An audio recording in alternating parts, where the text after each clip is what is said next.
Hello and welcome back to Skep's Unnamed Deck Showcase. On this episode, an encore performance of Altergeist before we move into the train wreck of skill-carried decks like U-Bell and Clock Dragon, before finally going to the place we all really want to go, VTuber Town. Presenting a build of Altergeist playing a very interesting archetype and skill in Fortune Fairies to access additional copies of Meluseek as well as summoning Mystical Space Typhoon on legs. Presenting a deck that I like to call Carlygeist. So here we are with the deck, and as you can see, we're playing an inflated 30-card list. Spoiler alert, I don't think 30 cards is the way to go, but I wanted to try it. The conceit of this deck is the skill Draw Loan. It is an exclusive skill to Carmine, hence why I named the deck Carlygeist. Set one Lucky Loan from your deck to your field. You cannot conduct your normal draw your next turn, and the skill can only be used once per duel. Lucky Loan is a card that allows you to target a Fortune Fairy monster you control, special summon one spellcaster type monster from your hand or deck whose original level is one lower than the targeted monsters. Also, during your next turn after this card resolves, you cannot normal or special summon monsters except spellcaster type monsters, and this is a hard once per turn. Basically, what this does is it allows you to turn your Fortune Fairy into not only a copy of MST that summons itself, but also into a copy of Altergeist Meluseek, allowing us to functionally play 5 copies in our deck, or 6 if you choose to forego the Compulse, which I'm not doing because I only have 2. Fortune Fairy In, what this card does is when you draw this card, you can reveal it, special summon it from your hand, and if this card is special summoned from the hand, you can target one set card your opponent controls and destroy it. This also works on set monsters. Both of these effects are hard once per turn because this card is ass. This skill is very fun for the deck. It does, of course, give us extra copies of Meluseek without needing to pull for 3 copies of Witch of the Black Forest, which is very nice because I have 0 Witch of the Black Forest because I skipped that box. It also lets us flex Magical Dimension as another card to get Multi-Faker out of our hand because we summon in Lucky Loan into Meluseek, link Meluseek off, search Multi-Faker, and then if we have any trap or Magical Dimension, we now can get Multi-Faker out of our hand because Magical Dimension tributes a spellcaster monster we control, special summon one from our hand, and then non-targeting destroy one monster on the field. If Altergeist Multi-Faker is summoned, even if it's not by its own effect, you will special summon an Altergeist from your deck. Very strong interaction, and it's something that you can really only do in this version of the deck because otherwise you have to hard draw it or hard draw Meluseek. It's a very fun interaction, and I wanted to try it out, hence why I'm showing Altergeist off again. Let's talk about the card by card because we were mostly playing the same Altergeist ratios as last time. 1 Kunk, 2 Faker, 2 Meluseek since I pulled a second one, 3 Marionetter as the best normal summonable Altergeist, but you can cut this down for more traps. 2 copies of Altergeist Silquidus. I honestly burned through this card quite a bit. I'm thinking about just playing like 3 Silk and like maybe 2 Marionetter. 2 copies of Magical Dimension, 1 copy of Lucky Loan required for the skill, 1 copy of Personal Spoofing. We're even less likely to draw it in this build of the deck, so if you want to replace this with something like a 1-for-1, that's totally fine as well, or just more traps, although I mean, in the situations where you do draw it, it's obviously quite nice. I actually finally resolved it for once, which is nice in this deck. 3 copies of Warning Point as the best unlimited trap card. 3 copies of Ballista Squad to help get Stray Artemai and Fortune Fairy Inns off your field. 3 Paleozoic Canadia as really good removal this format because you really don't want to be putting Blackluster Soldier Envoy of the Beginning back in the hand if you don't have to. And 2 Manifestation as the search targets off of Marionetter. In the future, I might consider playing a 3rd Altergeist trap, just because I go through these really fast in this deck, and I would like to maybe have another option. For the extra deck, 1 Artemis, 1 Security Dragon. A lot of times, because you're locked out of Cyberse on your 3rd turn, or your 2nd turn after you activate Lucky Loan, sometimes I genuinely just link off Meluseek and Fortune Fairy in for Security Dragon, and then hope to link one of my Altergeists off for Artemis for the removal spell. It's not too hard to protect your Security Dragon because that combo at the very least nets you a Silquidus bounce, and if you have any other trap cards, you have other interaction on top of that, so it is not too strange for you to keep Security Dragon alive for a turn. So that's a fine turn 1 play. Your interaction is all in your back row and hand anyway. 1 Cerberus because it came up to remove monsters, but now that I'm playing Security Dragon and actually using its effect, I'll probably swap it for Phoenix or another Link 2 that's better going first, which doesn't really exist in Duel Links right now. 1 Link Karibo for hands in which you draw your 2-card combo plus Magical Dimension. You'll link off Meluseek, leaving a spellcaster on field for you to tribute with Magical Dimension. 2 Altergeist Hextia, this card is fantastic. If you get it pointing to a Marionette, it beats over BLS, and that did come up. 1 copy of Ningirsu, the World Chalice Warrior. After you do Security Dragon into Magistus Moon Maiden Man, you can make Ningirsu, the World Chalice Warrior, and send cards to the graveyard if you aren't spellcaster locked. Maybe you can take this out, but given that Chaos Max is running around, I kind of want to keep an out to it in the extra deck, even if the out sucks. That's another reason why a Failover might not be too bad to play. You can normal summon a Marionetter, set the Failover from your deck, link off into Artemis, link off into Ningirsu, send the Failover to the graveyard to send a monster your opponent controls, and then banish Failover to get Meluseek or Marionetter back to your hand. That might be a little win more, but just something I thought of. And Nightmare Unicorn as a card that I actually have to make to beat for lethal. If I cut Cerberus, I genuinely might play Decode Talker instead, because there are some hands where I really need to get Altergeist off the field. And having a Decode Talker pointing to something like a Silquidus or any other Altergeist might be nice. But that's the extra deck and main deck I'm playing. I like the deck a lot, but I don't think 30 cards is the way to go. But that's what I played for these replays, so let's take a look at them. Game number 1 here, folks, going to be up against a Jaden Yuki on 6 Samurais. Boy, I sure wish the time in Duel Links where I could complain about playing against decks like these instead of decks that are wholly carried by the yellow button. Artemis Moon Maiden going to be link summoned with Silquidus. Not an ideal hand. We have got 3 trap cards, one of them being Manifestation. So we're basically going to be playing a really whack version of Silk Control, where we're going to summon Silk off Manifestation, banish Manifestation to our hand to destroy Silk to bounce an opponent's monster. That's just the kind of games you have to play sometimes with this deck, playing as many cards as I'm playing. Another reason why I would suggest you not play 30.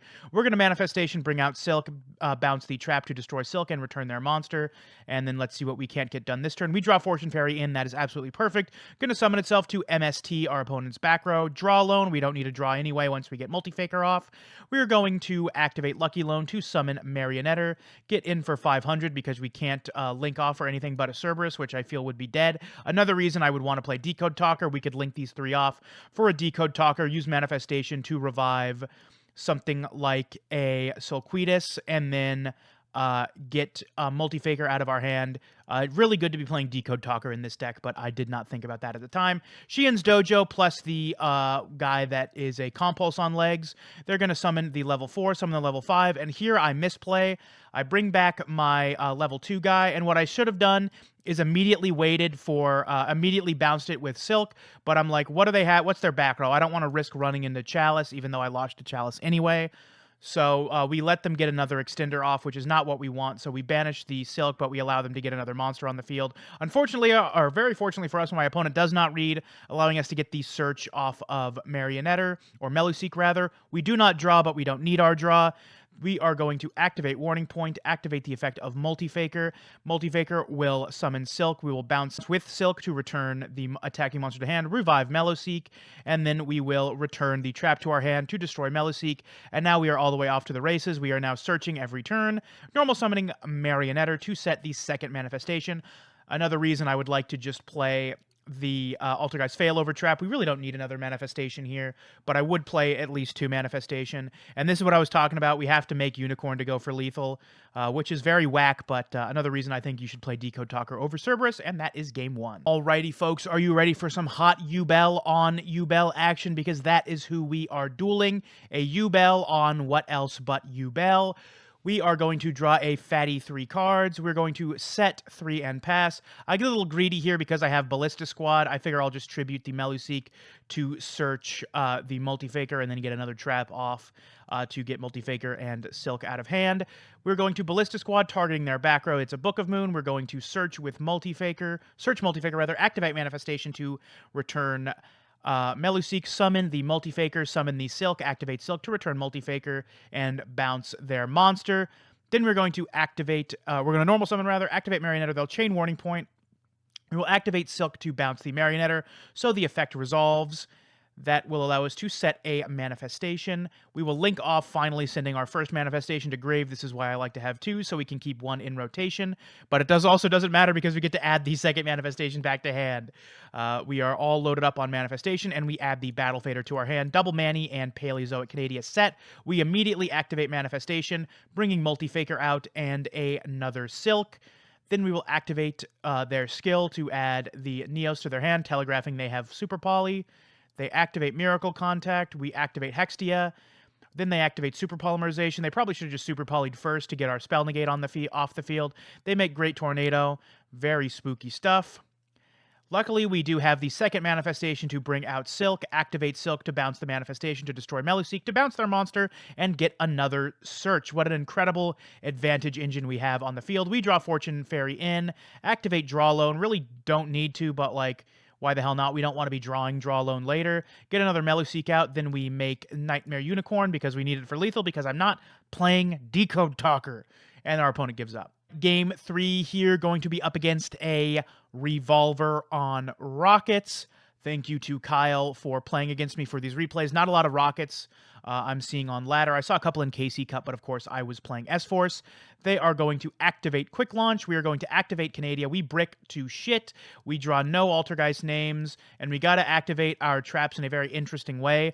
I'm activating Canadia first because once I activate my Warning Point, I can then activate Canadia Engrave to summon itself, and then I contribute it to potentially stop any back row if they don't have me dead, which they do not. We're going to Warning Point those two monsters, activate Canadia. That will allow us to tribute it. I'm going to pop their Rocket Tracer so they don't have access to it next turn. Any Altergeist gets us off to the races, and we draw Magical Dimension. Up against Salamangrate, I'm really excited to showcase this match because I think Salamangrate is a great match for Altergeist. Both of these are not super unfair, broken combo decks that if they don't execute combo, just set 3 cards and pass. We're going to get a lot of good back and forth this game, something you can't really say for Duel Links at the moment. Let's see how the game plans out. We open N, Magical Dimension, Warning Point, and Meluseek. Not ideal, but we'll see what we can't do with it. We're going to make Artemis the Moon Maiden, not our ideal turn 1 play, but we are telegraphing we've got Magical Dimension in case they open something like an MST. They're going to Synapse Mining, pitching Jaguar for foul, going to activate the effect of Gazelle in hand to summon itself, going to send to the graveyard nothing because we're going to chain Warning Point. That is Warning Point target number 1. They are going to summon the foul. They cannot activate the Sunlight Wolf Link Point now since Gazelle is there, unless they have a way to get it off the field, which they do by sending it to the graveyard to target my back row. We're going to have to make this Silk bounce count, and we should be able to do that. Going to normal summon Foxy and hit Salamangrate Circle. That is a huge hit. Adding that to their hand, they're going to activate Jaguar, and this is the choke point. We will activate Silquidus to bounce their Link Monster. With no Link Monster to show for it, they are going to shuffle back their Gazelle and not be able to summon it. They're going to make Balinks by pitching the Circle. We're just running them out of resources. A really great place to be here. And then they're going to activate the Field Spell, activate the effect of the Field Spell to reincarnate summon Sunlight Wolf, activate Sunlight Wolf to search the Circle. Still a pretty good hand through Warning Point and a Silk. They're going to hit over our Silquidus. We're going to draw another Meluseek, tribute our thing to summon Multi-Faker, forcing out the protection. We know that set card is Circle, so it doesn't make sense to destroy it. We're going to get Silk out, bounce that, and then bounce the Sunlight Wolf. We have not yet normal summon, so we'll do that now, and then we will send their reincarnated field spell, then bounce their Sunlight Wolf immediately. They'll normal summon DD Crow to be threatening and deal themselves 13 damage, sort of as a way to concede here. They didn't want to surrender because this is, of course, a friendly match. I can't deal them lethal because I don't have any trap cards to get my card out of their hand unless they commit to a monster. So we just keep attacking with Meluseek. What a incredibly interesting game. There has to be a way that I get lethal on the field here, but it's just not fast enough. They activate Circle, chain Book of Moon, but we do have the Canadia set, which should be all we need to take this game here. They're going to add Gazelle to their hand. Summon that. We are going to flip up the Canadia, and that is the end of the game. We are just going to attack them directly with Meluseek. As we've all come to expect, the final match of the video is up against Scourge of the format, Baby Luster Soldier. Thank you again to Kyle for always helping me farm these replays. They always show up on ladder except when I want to record videos, in which case they're nowhere to be seen. We're going to activate Draw Loan to set Draw Loan, then activate Lucky Loan. That's not Draw Loan, it's Lucky Loan. Then we're going to do what I said before and make a Security Dragon and try to protect it with our Warning Point and Silquidus bounce. We'll see if we can't make that happen. They're going to banish a Light in the Dark. How interesting. We're going to Warning Point that because it threatens our board. Then we're going to Special Summon Multifaker and Special Summon Silquidus. They'll activate the Soul of Light and Darkness. Stop me if you've seen this one, folks. Then they're going to set 3 cards and pass. We're going to bounce one of those set cards to the hand. Then we are going to flip Personnel Spoofing in the main phase to get Multifaker out of our hand again. They're going to activate Warning Point. We are going to chain Silquidus. That is totally fine. Summoning Meluseek from the deck, linking off into Altergeist Hextia because we are locked into Geists, so we can't quite flex the removal spell yet. We're going to normal summon Marionetter, and that gets our Hextia over the BLS, and then we're going to attack directly, and attack directly. We've given them another turn. We do have a manifestation, which means our Silk Bounce will be on live. We do negate the effect of their Ritual Spell Engrave. Remember, Hextia negates not only activations, but also the effects of spell cards. Very important. They're going to banish the Light in the Dark. They're going to activate the effect. That is fine. Then they are going to add the Legendary Swords into their hand. Do they have the Ritual Spell in hand? They sure as shit don't. We're going to revive the Meluseek, bring back Multifaker, bring back Silk, start bouncing back row, get another search for a Conquery. Then we are going to get the turn passed back to us. Activate Silquidus to bounce Multifaker to get that last back row off the field. There, we are going to normal summon a Marionetter. Then we are going to link summon Artemis the Magistus Moon Maiden. The reason we summoned the Marionetter the middle zone is because if they Warning Pointed it or Book of Moon, which I suspected this last card was Book of Moon, we could keep the Silquidus alive in the other zone and then still make Artemis to get lethal. And then we are going to attack directly, and I was right on the Book of Moon. We'll Personal Spoofing back that card, so when we activate a trap, we can get 2 cards out, and they're going to concede. So we're back with the deck, and I think outside of that one heartbreaking brick loss against Rockets, the deck had a pretty impressive showing, although I do think maybe 30 cards is a little too ambitious for this deck, and you could probably cut down on some, and we'll talk about that as we go over what I did and did not like about the deck. I both did and didn't like the entire point of the deck, that being the Fortune Fairy engine.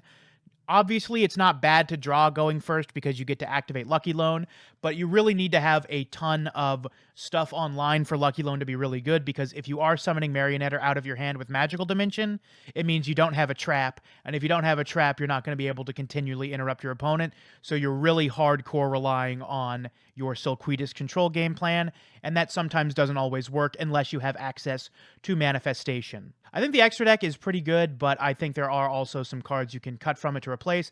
I think Cerberus nowadays, since we're focusing more on Security Dragon, can be cut for a Decode Talker. I think there are worlds in which you don't even need Ningirsu, but Chaos Max is something that I think we probably need to respect. Because we're respecting Chaos Max, that's why I like Warning Point in this deck. If you can keep Blue Eyes Chaos Max from killing you in one turn and can make Ningirsu afterwards, you probably win against Blue Eyes at that point. So I do think you should keep that. Ballista Squad, I think, is cope. We basically have Magical Dimension fulfilling the same purpose. And I think you could probably cut down on a couple other cards. But so many of these cards just seem so vitally important. Manifestation loops with Silk are incredibly strong and basically the only reason we were in that first game. So I wouldn't really feel comfortable going down on them.